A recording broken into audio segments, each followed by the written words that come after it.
Hello everybody and welcome to the United Stand. We're live and we've got lots to talk about. I also, because it's Friday night and it is the end of the week and we've had a very good week as Manchester United fans, I do want to blast into the live comments a bit tonight and do quite an intensive Q&A. But there are some big things to talk about first. Lingard transfer chase begins. Something about another alternative for Jadon Sancho, but this time coming from The Athletic, which some people do tout as a credible outlet, so they're talking about an alternative to Jadon Sancho as well, and a few other things as well about rivals, goals, title aspirations. We've broken the record for penalties given in a season again, with 13 penalties given. I mean, is that something to be proud of? Is that something that we need to take as you get Manchester United? We'll talk about that as well. But let's get into this. I think that the title of the show is Solskjaer's Ruthless streak, and I think this is something that he deserves a massive amount of credit for. I think Martial walking off the pitch last night looking moody because he didn't get his goal, even though he put in a fantastic performance, and then Solskjaer coming out afterwards and saying he enjoyed that.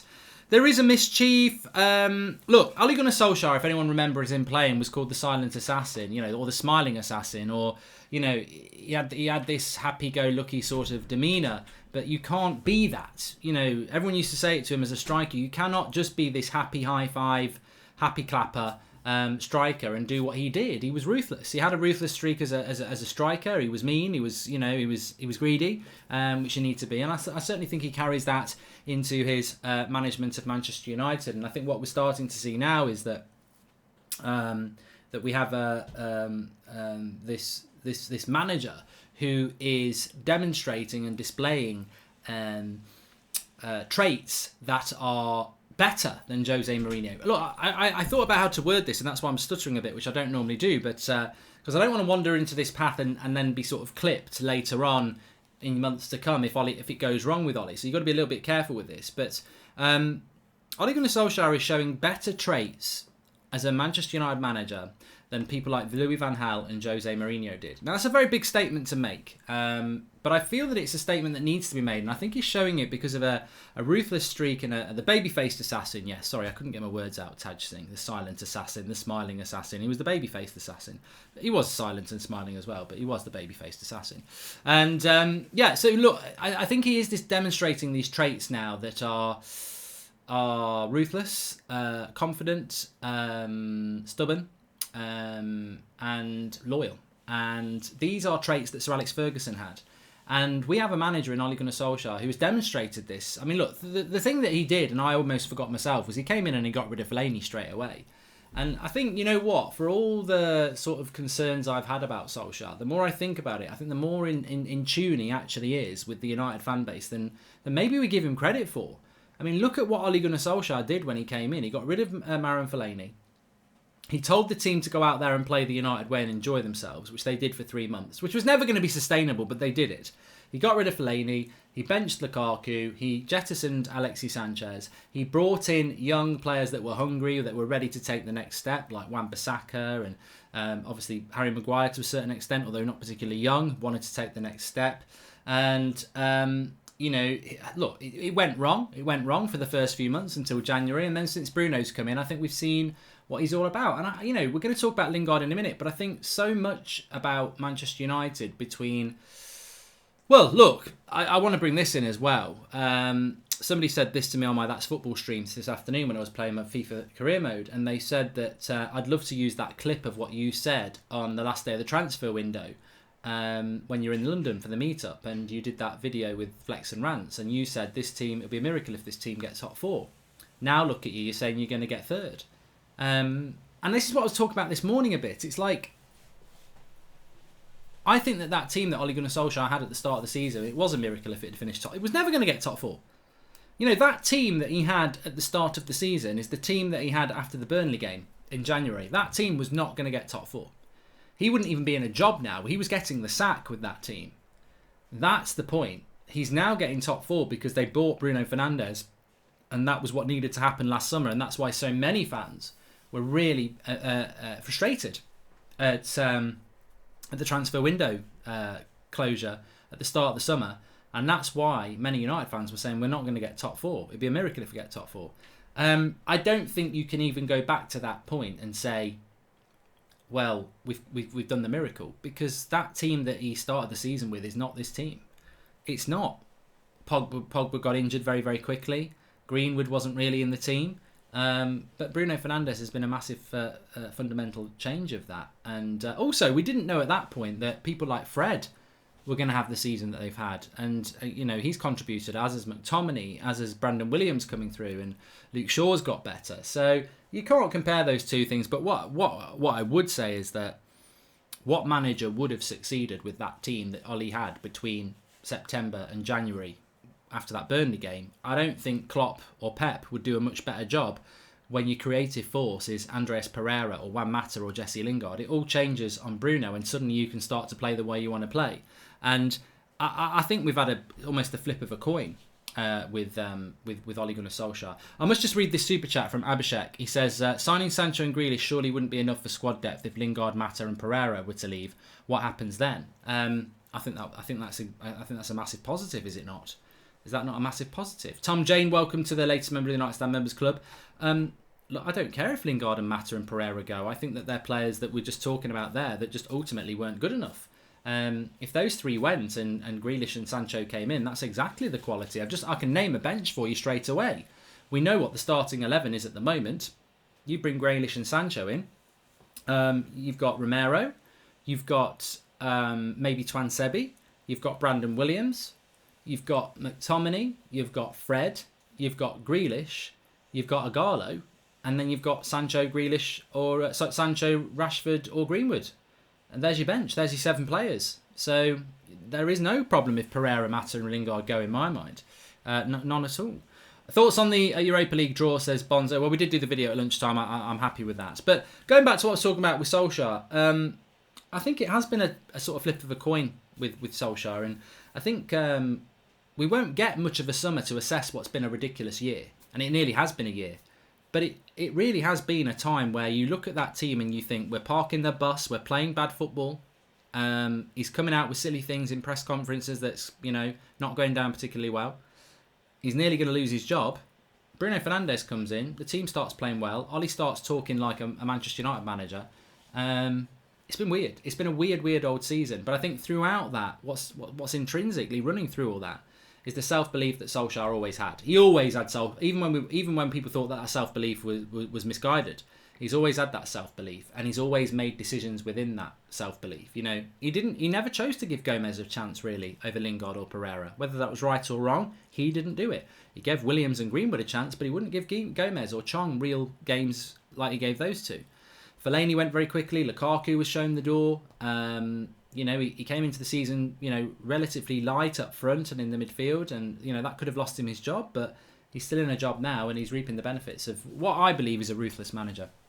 Hannibal needs to train with the first team next season, says Jat Honey, and Darth Maul deserved better. Thanks for the super chat. Get your comments and your super chats in if you want to. I do want to get into the comments section a lot. I mean, look, Dan James, I didn't put him on the bench there, Robert Edwards. I appreciate that. But let's just a little bit of topical stuff as well. The Independent are reporting that Jesse Lingard, there's a bit of a transfer chase for Jesse Lingard with Everton, West Ham and West Brom. And before you start laughing, I have always said this, that I think that this would be perfect. There's nothing I would love more than to see Jesse Lingard go to West Ham or Everton and tear it up at the level that I think maybe he could play at. I don't know whether Jesse Lingard's an Everton or West Ham player. I personally don't think he's a Manchester United player, and I would imagine a lot of people think that too. I mean, he's not even getting on the bench at the moment ahead of Pereira. I think his time at Manchester United has come to an end. I don't think it's come to a sad end. I think he's left us with some memorable moments. And as I've said before, I've seen Kieran Richardson leave. I've seen Keith Gillespie leave. I've seen Phil Neville leave, Nicky Butt leave. Some fantastic players, some good players, some it didn't quite work out. And I think Jesse Lingard falls somewhere in between didn't quite work out and a good player. But he has had some great moments for Manchester United. He used to score at Wembley quite a lot, the Emirates. But the time has come. At his age, 27, it's time to go and get a career. It's time to try and get back in the England squad. And I don't ever see him being a Manchester United first team player again. But this is not like Phil Jones. This is not like, he's trash. I think there is a player in Jesse Lingard. And for some reason, the personal issues probably has had a big part, but it's just not quite right. And I think that Jesse Lingard needs a new home, a new challenge, And I think that I'd love to see him go to Everton and West Ham. And I'm not going to laugh and say, ha, they're giving us money for a crap player. I actually do think with Lingard that there is a player there that's not a Manchester United player. He's not a Spurs player. He's not a Chelsea player. He's certainly not a Liverpool or Man City player. And I don't think he even gets on the benches for those clubs or our club anymore. But I do think he can be a player for a West Ham or an Everton. And I think he can rebuild his career there. And I think this is exactly the... I'd rather see him going there than going abroad, because Mino Raiola's his sort of agent now, isn't he? So I hope this is going to happen. I think it's right for Lingard. I think it's right for the club. And, realistically, he is a player that is worth 20 to 30 million, which would come very much in handy for Manchester United this summer. So there's nothing to laugh about there. There's nothing to banter there. There's nothing to say, please, let's put him in a taxi or anything like that. I've thought about this a lot over the last few weeks, and Lingard has frustrated me. Solskjaer has frustrated me how many chances he's given to him. I think he's been given way too many chances. But it's never about being personal with any footballer. It's about judging them as a footballer on the pitch, as an entertainer. And it's not been very entertaining from Jesse. But I would love to see him go to an Everton or a West Ham, like I say, and get back in the England frame and have a good career. And that's the way we always used to be. We always used to be that. Everton, Phil Neville, like I said, Nicky Butt went Newcastle, Wes Brown went Sunderland. Kieran Richardson, I can't remember where he went first. I know he was at West Brom. I don't know whether he went straight there with Brian Robson. Keith Gillespie, like I said, Newcastle. We have this knack of players leaving us and then being wished all the best, so I hope it happens. Everyone hating over how many penalties we get or outraged over Bruno's penalties, all I can say is bring it on. Keep up the hate, so glad it's back, says Nick P. Ian Tanner says Werner or Mason. And Jude Bobbin says it would be so good for Chong and Lingard to train under Bielsa for a loan period. They could get better under him. We're not going to give Man United players to Leeds when Leeds are in the Premier League. That's just not going to happen. Not going to happen at all. On the penalties, though, we have broken the record of 13 penalties in a Premier League season. I was reading about this. And what happens is you get all the Penchester United, the Varchester United stuff. I mean, look, the Premier League show, I hope you've watched it with me and Flex. We do that as a weekly thing. I really enjoy it because it encompasses a lot of the topical stuff away from United, but involving United in the Premier League as well. But as I said on that, and I don't want to dwell on this too much, but I'm proud of the fact that we've had 13 penalties. And I'm sure a few of them have been dodgy, but there's a few we haven't been given as well. And it goes back to what I was saying about Spurs. You don't get penalties if you don't spend time in the penalty box. This shows how much time we spend in and around the penalty box. And it also shows what the person said there about Werner or Greenwood. I wouldn't swap Greenwood for Ronaldo. I wouldn't swap Greenwood for Messi. I wouldn't swap Greenwood for Mbappe. I've always said this about Martial and Rashford. Those players may be better, but these are our players. These are our players that I love at our club, and I want to see where they're going to go. I wouldn't swap any of our front three for any talent. I wouldn't do it. I'd bring some of that talent in, but I'm not going to sacrifice one of those players to bring one of those in. I want Sancho to come to Manchester United, but I wouldn't say swap Sancho for Martial or Greenwood or Rashford. I want them to be part of this club because they've been part of this journey. Martial and Rashford have been here through the bad times. Rashford was here at Van Gaal. So was Martial. They've been here a long time. They're still young players, but they've been here a long time. Martial and Rashford have been through a lot. They've been through Van Gaal, yeah. They've been through Mourinho, and now they've been through Ollie, and it's not always been roses with Ollie. So those lads have been through the challenge that Manchester United has been over the last few years, and they fought through it. They've had bad times, they've had good times, and now they're having good times, and they deserve it. I wouldn't get rid of them at all. So for me, Greenwood is an absolutely fantastic player, and with Greenwood and Martial and Rashford, and obviously Bruno and Pogba backing them up, you're going to get penalties. Like Greenwood can do things, Martial can do things, Rashford can do things. They can put defenders in their pampers. They can put them on their arse. And yeah, that's why we get so many penalties. And Bruno's got more flicks than the Fonz. He does all sorts of stuff. He causes all sorts of damage. And maybe it wasn't a penalty last night. I don't know, but I think it was. But there you go. You should name your club Clown FC is perfect, says Sean Lee. There's only one clown here who's spending his Friday night watching a Manchester United fan channel when he doesn't support us and wants to abuse us. I mean, you could be out having a walk, you could be picking your nose, something constructive, but you're watching the United stand, so welcome. DM7, big shout out. I like the Pog Boom sign, a member there I can see.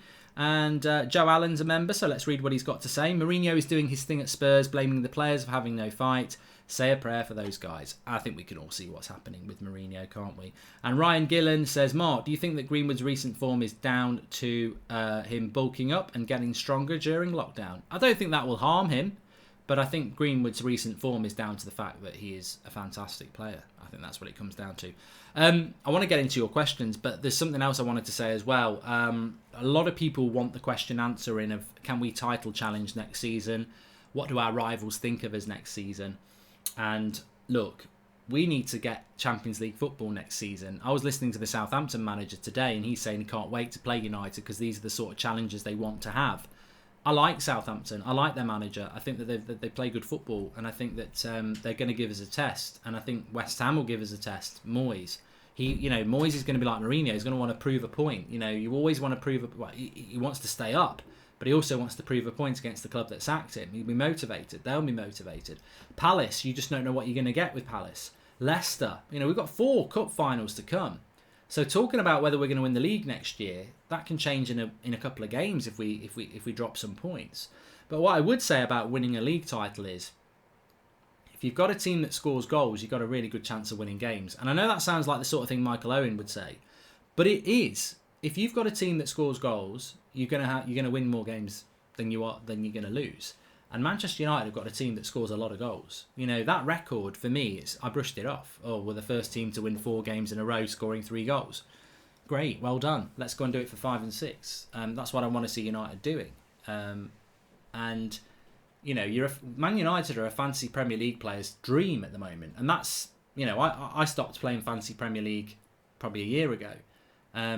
And in the final years, I never had United players in there. And you want to put United players in there because it's your club, but you don't put them in there because you've got a brain. They're not going to win you any points. So United have got loads of goals in them at the moment. And then if they can keep doing this consistently, then that, we do need to sort the defence out a little bit. We do need to have a bit of depth in the squad. We definitely do. But if we can keep scoring goals, then, I always think there's 4 or 5 things that you fundamentally have to win a title or be in a title race. You've got to be able to score lots of goals because you've got to get lots of points. You've got to be consistent because you've got to win lots of games. You've got to have a team that's bigger than your first 11 because it's you're going to play about 60 games in a season, including the Europe and everything. And within that squad, you've got to have enough quality there. You've got to have what we had yesterday where, Matic wasn't great. He wasn't bad, but he wasn't great. Wan-Bissaka had a poor game. But we carried them because Luke Shaw was superb, Martial was superb, Pop was superb, Bruno was superb, Greenwood was superb. I didn't think Rashford had a great game. He didn't have a bad game. I thought Rashford had a good game, but so many other people had great games. In regards to penalties, it's just evidence on how potent our offence has been, says Emmanuel Santana. Exactly. And Mark, I love this show. Been following you since you were at 200k. I can't wait for us to take home Sancho. What do you think about Kim Min Jae for a centre-back, says Brian Harkness. I do not know anything about that person. In fact, I thought it was a constructed name to make me say something stupid. So I don't know anything about them. We need to look into the Championship for players like Dan James and get a strong young bench lined up, says Ollie in the gang. I disagree with that. I don't think we need to look in the Championship to get a strong young bench because, as we've seen with Dan James, he's needed quite a bit of game time and he's still not established himself in the Premier League. I think we need quality. I think we can't spend the next 3 years building a team because in 3 years' time, Harry Maguire's going to be 30, Paul Pogba's going to be 30, Rashford and Martial are going to be in their prime. But we need a team for now. I think the bench needs a Grealish. I think the bench needs Sancho. I think the bench needs a couple of players to come in who are star quality, who are ready to take the step up. I don't think we need any more Dan Jameses. Greenwood over Sancho, your thoughts, says Parth. No.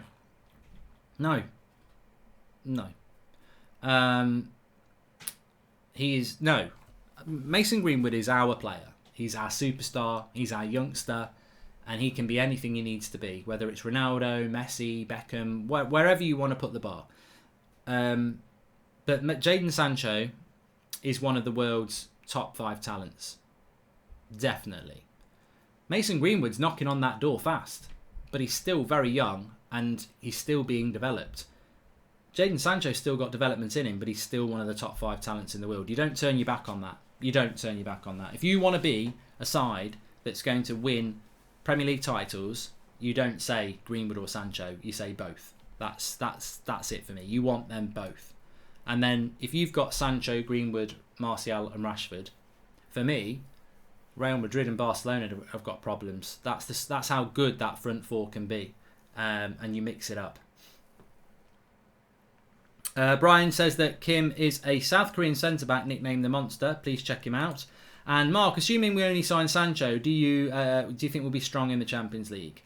Look, I know it's really sad, and I probably sound a bit like an Arsenal fan here, but the thought of being in the Champions League excites me massively, because we have been in the Champions League since Sir Alex Ferguson left, but I don't feel like we've been in the Champions League. We've been in the Champions League as a guest, but I don't think we've been in there as Manchester United, one of the best teams in Europe. That's what I want to be. I've seen United win the Champions League twice. I feel quite privileged considering, my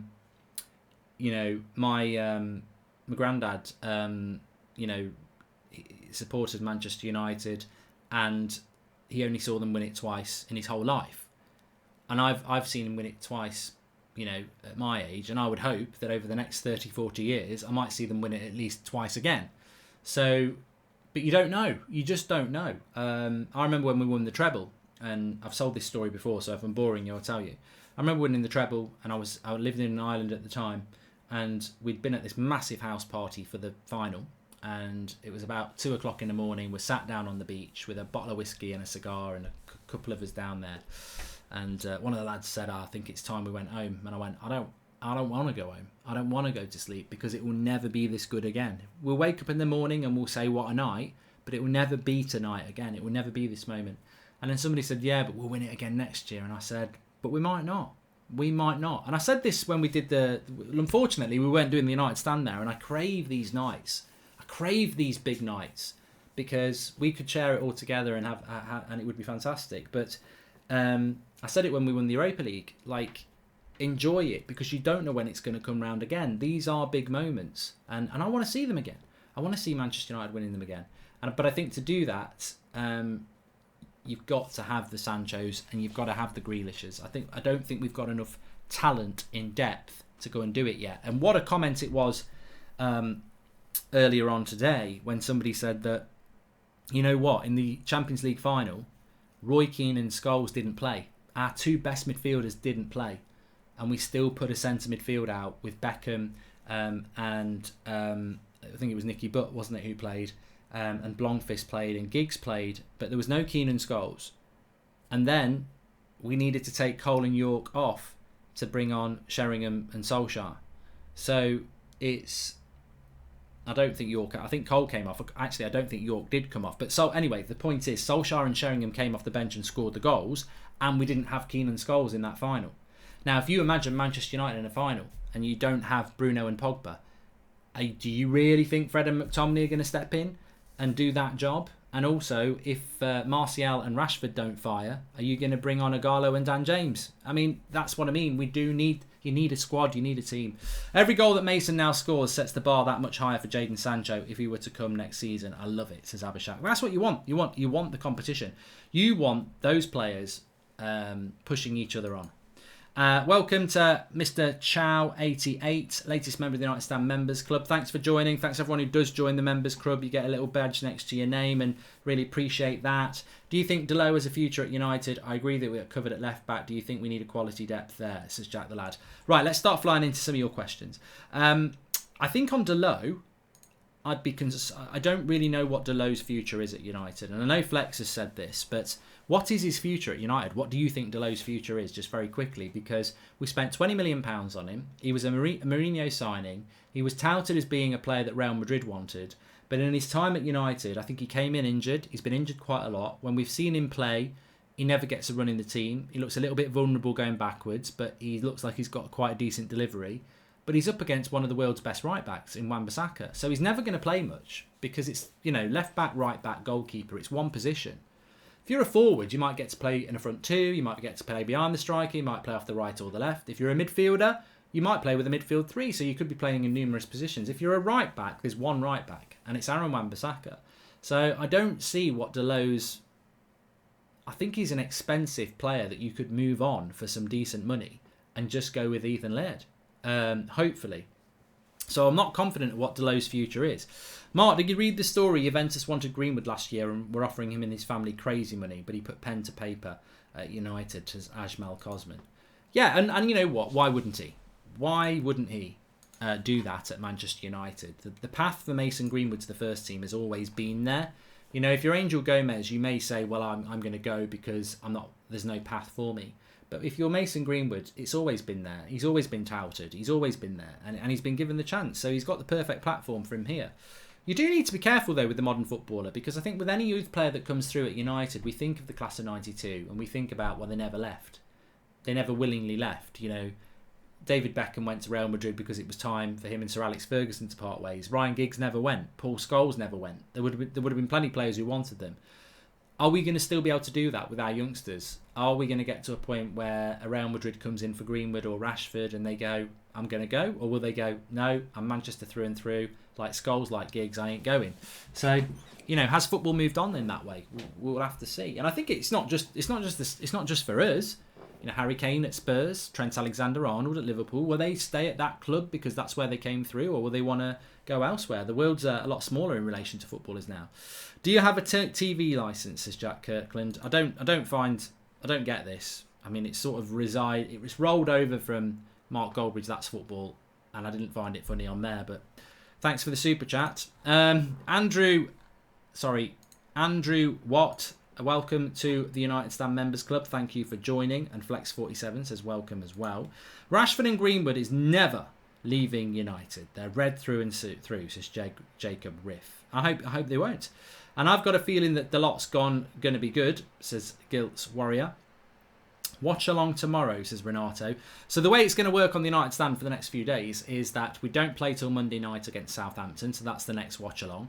But the Ole Gunnar Solskjaer's press conference is tomorrow morning. It's on a Saturday morning, so we will be doing the press conference reaction tomorrow morning at about 10:30, which means we've got to put the chart show back to Sunday, which I'm gutted about, but blame Ollie. The United chart show will not be going up tomorrow morning because we've got to do Ollie's press conference reaction. So the chart show will either go up in the afternoon tomorrow or it will go up on the morning of Sunday. And we've got to get a preview up at some point as well. Okay, Ria West. We shouldn't play Greenwood as a left-back even though he can play with both feet. Luke Shaw is better left-back than Greenwood and Romero combined. Thoughts? I'm wondering why Greenwood's being talked about as a left-back. And do you think we need a centre-back? And if so, who? Says Tom Jane. Well, we do need a centre-back. It's just whether we need to buy a centre-back. I think there'd be total agreement that we do need to sign a centre-back. I've just contradicted myself. We need a centre-back. Whether we need to sign a centre-back is up for debate. We need a centre-back to play next to Maguire or Lindelof, who is different to Maguire and Lindelof in the way that they have some pace. Is Twansebi that? Is Eric Bailly that? Is Mengi that? You know, maybe he is that. Or is it going to have to be somebody who gets bought in? But we do need another centre-back. Yes. Fire the questions in. Mark, if we need a pacey centre-back in their prime, why don't we go for... I can't even say his name from FC20, Tom Howlett. Sorry, I'm not even going to try and pronounce that. Jacob Slattery, I think we should be looking at Nkuka at Leipzig. He's a young centre midfielder who can play CAM and striker. Could be good for the future. Well, I've always said this. I'm not so sure that United put a lot of faith in their European scouting system. I think, people will say, well, you bought Bruno. But I think with Bruno, most of the Manchester United fan base had scouted Bruno and knew he'd be a good player. So it wasn't a massive leap of faith.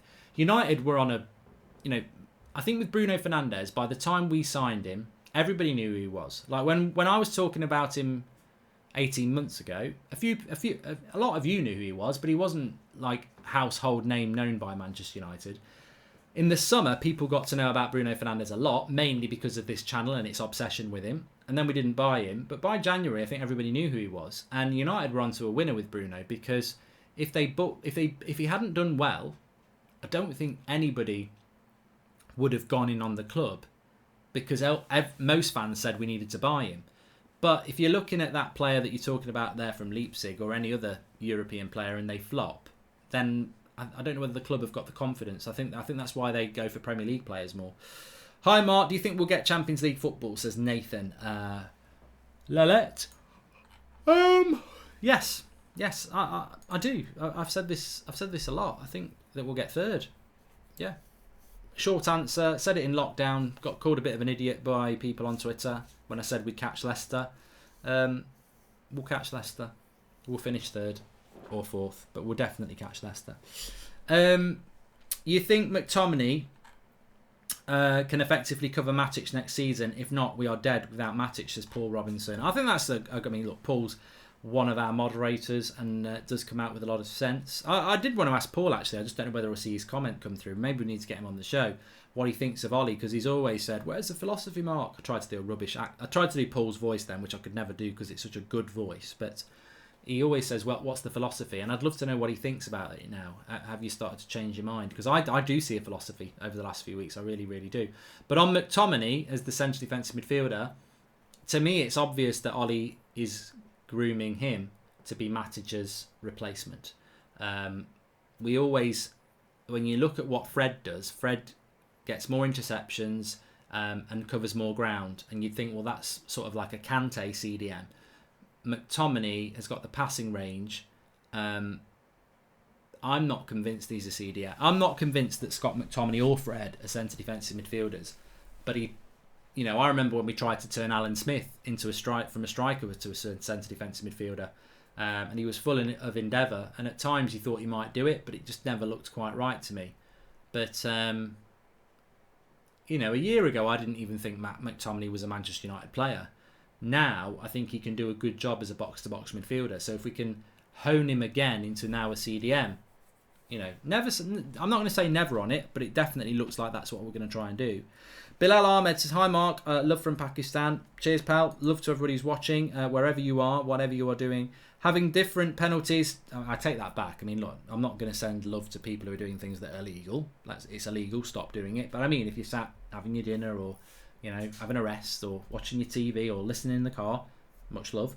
Having different penalties takers makes it more difficult for keepers to prepare. I think it can be a good thing. Bruno will probably have the first say on it. If he demands to take it, he will take it, says Maris Lawson. So this goes back to what we were talking about this morning, where Ollie has said that it's about who feels confident on the night, who will take the penalty. Oh, I tell you what, I don't know where this series is going to go out, but the United Stand has been playing in a digital tournament with a few other fan channels, and we've got one more game left of the league, and then the top two teams in the league play in the final, and we've played in 2 penalty shootouts, and all I'm going to say is I'm the designated penalty taker. Alan Lee, Mark, you said a few months ago that things could get worse for United before getting better. Do you think right now the worst is over for United? What a question. What a question by Alan Lee. Andrew Watt, thanks for the super chat. Nihal Rao Chapiala says, Mark, so many players from Dortmund have flopped here. What do you think makes Sancho special? Wonder if he is as good as Hazard was pre-Chelsea. I think the difference with Jadon Sancho is he's English. He's brought up in the English game. He knows the English game. I think Kagawa, Mkhitaryan, they're new to the Premier League. They don't know anything about this country. So I don't see Jadon Sancho as a Dortmund risk. I see him as an English player that went to Dortmund to play more football and is now coming back. Shinji the Evil says, if we can't get Sancho, we can look into Justin Kluivert. Also, when Odion leaves in the window, we could look at Miron Bodu. He's a young, solid advance forward. What do you think? I think on Kluivert, he was a player that we were linked to from Ajax. I remember Mourinho talking to him after the Europa League final on the pitch. He's a Mino Raiola client. So, I mean, look, Mino Raiola goes up and down like a roller coaster, doesn't he? We don't like him, we do like him. At the moment, if he signs a new contract with Pogba at United, then we do like him. And then maybe we get Haaland in a couple of years because the relationship's better. I just think in life it's always good to try and have a good relationship with everybody. And so if we can mend that relationship with Raiola, and he's happy to bring players to this club and he's happy for players to stay long term at this club, and Pogba, I think, came to this club with a 3-year plan and it could turn into a 6-year plan.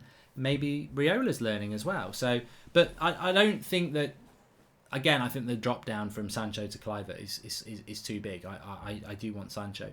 But going back to that fantastic question from Alan Lee in a moment, Marcus Rashford says, Marcus Rashford will be the best left wing in the world, says, what's the point of being ruthless when you have Lingard and Phil Jones at the club? More struggling Deadwood means more sympathy.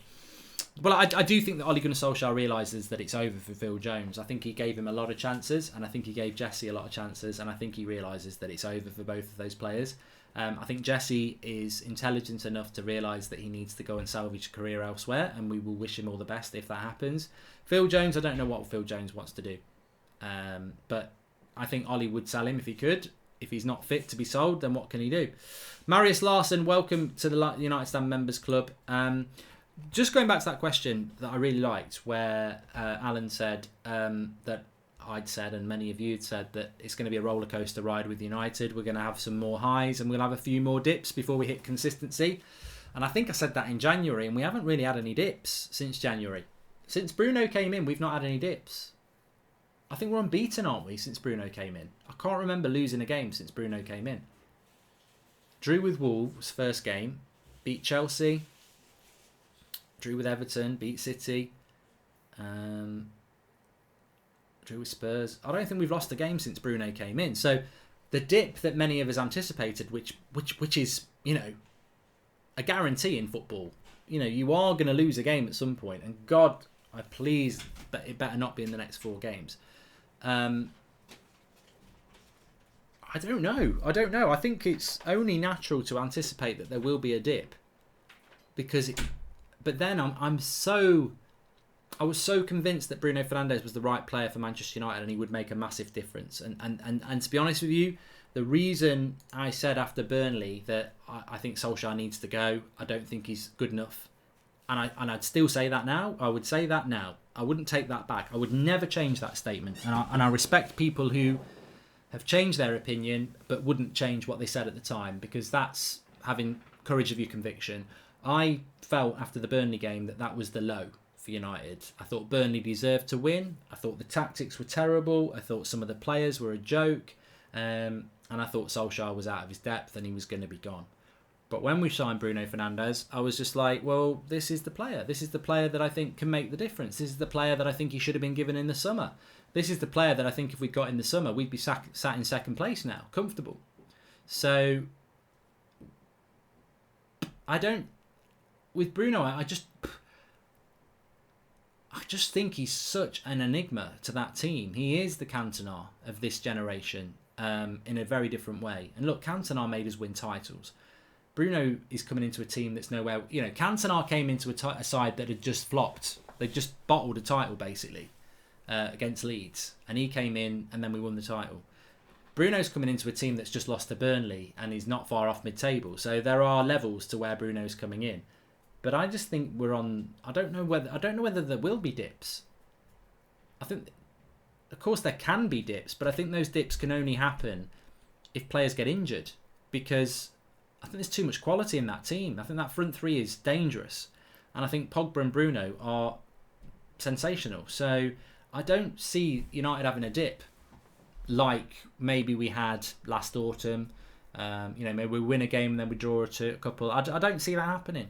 We will draw games and we will lose games, but I don't think we're going to have a sustained dip. I think we're going to be a consistently good team from now on. Maybe that's blind faith, but I don't know what you all think about that. I was thinking that the other day, actually. Are you just totally on board now and you expect this to continue? Are you still concerned? Do you think there will be more dips? Or do you actually think now we're on the road to success? Should Greenwood become a super sub for the next couple of seasons if Sancho signs for us, says Abhishek? No, I don't think that. I think that Greenwood could push Rashford out the team. He could push Martial out the team. He could push Sancho out the team. When we sign Jadon Sancho, he's going straight into the team. You don't spend that sort of much money on that sort of talent and say sit on the bench. He will go into the team. Mason Greenwood will fight Sancho, Martial and Greenwood for a starting place. And he'll probably get it. United look more and more like Mulder now, of course, at the high level. Ole's Mulder became good in Norway firstly when he bought a playmaker in the midfield, says per Eric Klassen. Thanks for that. Nani Montana says, I would buy Van Arnholt if I were Ole. He would be a great addition to our defence. Cheers, Mark. look, Van Aanholt's a good player, but this is just a nonsense. That's an absolute nonsense. Van Aanholt's a very good player for Crystal Palace. How old is he, for a start? Is he what? Let's have a look. Let's have a look how old Patrick Van Aanholt is. Van Aanholt. I've just called him Can Arnold. Van Aan. Patrick Van Aanholt. He is 29 and he's 30 next month. Come on. Let's be intelligent here. He's 30 years of age next month. He plays for Crystal Palace and Sunderland. He's never been near a top 6 club and we're going to buy a 30-year-old. No. Look, I think this is just the Luke Shaw agenda. I think this is what it is. Luke Shaw and Brandon Williams, I've said this so many times and I'm not going to move on it. I think left back is where we need to be across our team. You talk about Grealish, you talk about Sancho. We need quality backup in positions. On the left-hand side, whether you want Williams or Shaw to play, if one of them gets injured, you're happy with whoever comes in. Have we got that at right back? Have we got that at centre-back? Have we got it in midfield? Have we got it up front? But we definitely got it at left-back. We don't need a left-back. It'd be a waste of money to spend anything on a left-back. Ollie's contract runs out next year. Should Ed run it down and get Poch or after renewal? Says Jenks1102. I mean, look, for me, Ollie will get a new contract. I wouldn't give it too soon, but... yeah, don't want to spread negativity. I don't want to spread negativity, says Ria West. I have a feeling that players might strain themselves in the FA Cup against Chelsea, which could cause injuries. Could be that the start of our dip. Ria, I don't know what's going on with your comments, but you're very specific about Chelsea being the tipping point. We will get injuries at some point, but hopefully we won't get loads of injuries. Hopefully the fitness department at United will continue what it's been doing in recent months, because it has been a problem over the last years. The midfield is unreal. Greenwood and Martial are quality. I can see Sancho taking Rashford's place. Rashford's a good sub to have along with Grealish, says Sean Turner. And Jack Dobby says, hi Mark, did you see the article on Greenwood being offered big money to leave but saying he won't leave because playing for United is his dream? I think you're just talking about the Juventus thing there, which is obviously a lot of us have heard about. And apparently they offered him life-changing money to go there last summer, but he stays at United. Mark, will Greenwood finish top scorer this season? Says Sean from Ireland. I think... kids are crying now. Thanks, Ria, says Paul Robinson. I think that... and if you need a new cam for a United stand, I'm the man, says Sully Aziz. Thank you, pal. And hi Mark, would you play a weaker squad next Sunday against Chelsea in the FA Cup and give our men first team a rest? Says Chris Chisholm. No, I think I'm really looking forward to that Chelsea game. I mean, look, if you're telling me would I rather lose to Chelsea or lose a Premier League game, I'd rather lose to Chelsea, because the Premier League is the Champions League and that's really important. Rabbit O'Malley, thank you for the super chat. And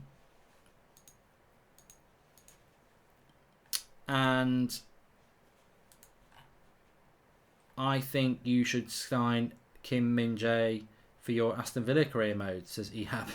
Thank you. And why no watch along for Chelsea tomorrow, says Darcy Harrison. I haven't said I'm not doing one. I don't know. When did I say I wasn't doing one? I didn't say I wasn't doing one. I never said I wasn't doing one. Please smash a like on the video if you're watching, by the way. We've got 10,000 watching on an 8 o'clock show, which is fantastic considering we've done so much content today. We had the 10 o'clock show this morning, then we did the Europa League draw, then we've had the Premier League show, and now we've got the 8 o'clock show. So it's been a long day, long day. I'm looking forward to a beer and a rest, to be honest with you. But thanks everyone who tunes in and supports the channel, whether it's through your normal comments or your super chats or the people who become the members or people who are new and who are subscribing. You're very, very welcome.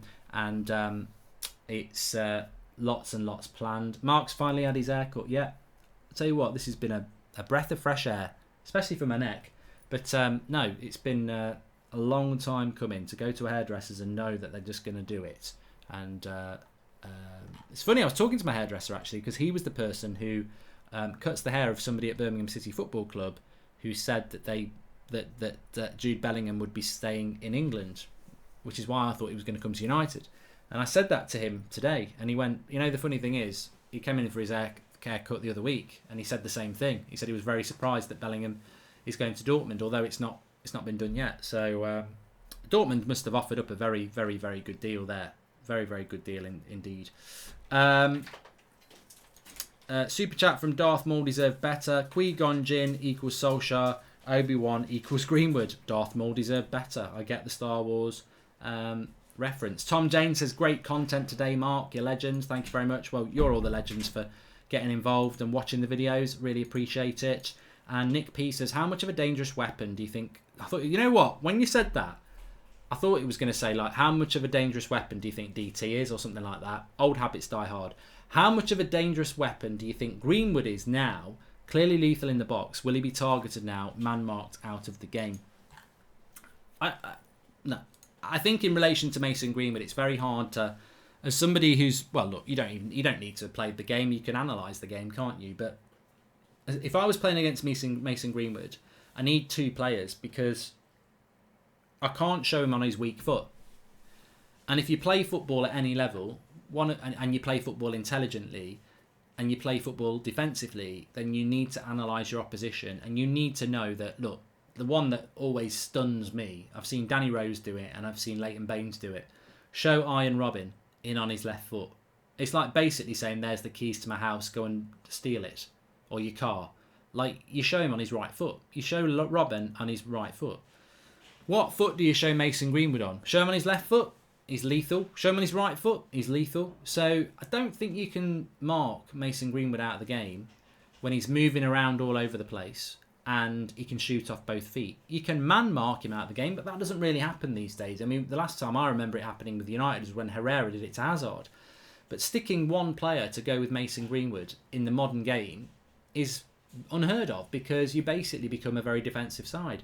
I think he's a exactly what weaker foot. He doesn't. I think, look, left foot's his best foot, but I don't think right foot's far off it. So you can't mark someone like Mason Greenwood out of a game. And then if you mark Mason Greenwood out of the game, what happens with Bruno? What happens with Martial? What happens with Rashford? What happens with Pogba? And this was always the reason why you needed quality attacking players around Paul Pogba. Because if everyone knew to swamp Pogba, now you swamp Pogba and Bruno's like, happy birthday to me, happy birthday. So, you know. Mark, who will win the North Banter Derby on Sunday, says Arturo Venegas. It's not the North Banter Derby, it's the battle for 8th Cup. It's the Spurs and Arsenal Mid-Table Matters Cup. I think Arsenal are going to win it. I think Arsenal will win it. Anyway, look, I hope you all have a good start to your weekend tonight. We are going to be back in the morning for a press conference reaction on a Saturday morning, which is exciting. 10:30 tomorrow morning. Join me for that. We'll have words hot off the press out of Ollie's mouth and all the latest transfer news as standard.